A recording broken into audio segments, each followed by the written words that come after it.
contexte purement franco-français, l'utilisation de la société civile immobilière comme outil de détention d'un bien immobilier présente des aspects positifs en matière civile pour organiser la détention de son patrimoine, mais également en matière fiscale.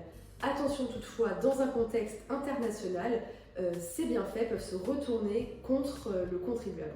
Bonjour Sophie, peux-tu nous expliquer brièvement les avantages civils et fiscaux de la détention de biens immobiliers par l'intermédiaire d'une SCI en France? Il y a plusieurs avantages à la détention d'un bien immobilier via une SCI, via une société civile immobilière.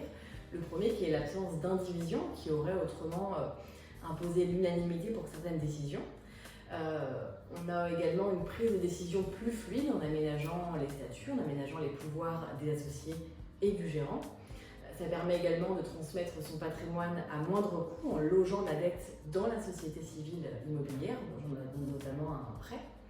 Et puis ça permet enfin de consentir une vraie donation de partage d'un nombre de parts divis et non pas de quote-part de biens immobiliers indivis. Pourquoi doit-on apporter une vigilance particulière avant de créer une SCI dans un contexte international? Pour éviter une double imposition, notamment dans une situation où un résident d'un État souhaite acquérir un bien immobilier dans un autre État. Et puis pour éviter les mauvaises surprises fiscales qui peuvent notamment être dues à la qualification de bien immobilier qui peut, selon les États, inclure ou non les parts de société civile immobilière, en tout cas les parts de société civile à prépondérance immobilière. Quelles catégories d'impôts sont concernées par ces risques fiscaux? As-tu des exemples à nous donner? En réalité, tous les impôts, mais en particulier l'impôt sur la fortune. Alors en France, ça l'IFI, impôt sur la fortune immobilière, l'impôt sur le revenu, mais aussi les impôts de transmission, impôt de donation, impôt de succession. Au regard de l'impôt sur la fortune, on peut citer par exemple la Suisse, dont le tribunal fédéral a considéré que les parts de société civile immobilière étaient des valeurs mobilières assujetties à l'impôt sur la fortune mobilière en Suisse.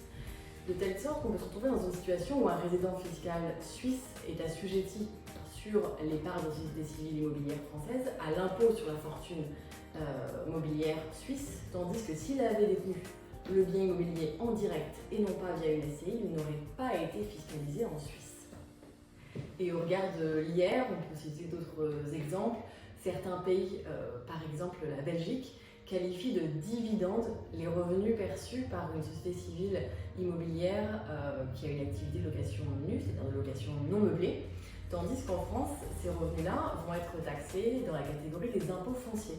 Alors ces deux impôts étant de nature différente, eh bien, ça peut entraîner une double imposition dans la mesure où l'un ne peut pas être imputé sur l'autre. Peut-on, au contraire, tirer des avantages fiscaux de la détention d'un bien par le biais d'une SCI dans un contexte international? Oui, tout à fait. Alors, tout va en fait dépendre de l'existence ou non de conventions internationales, de conventions bilatérales.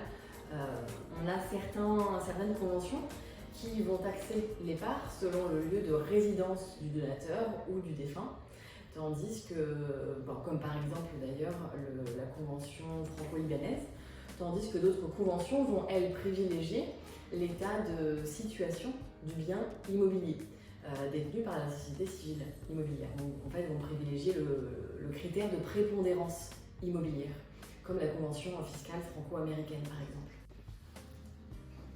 Cela veut-il dire que certains non-résidents peuvent transmettre sans fiscalité en France la totalité des parts d'une société civile immobilière? Alors, oui, on peut parvenir effectivement, en fonction de l'existence ou non de conventions fiscales internationales, à transmettre les parts d'une SCI en France de manière indolore. Mais on se retrouve aussi souvent dans la situation dans laquelle on a des comptes courants d'associés à transmettre également.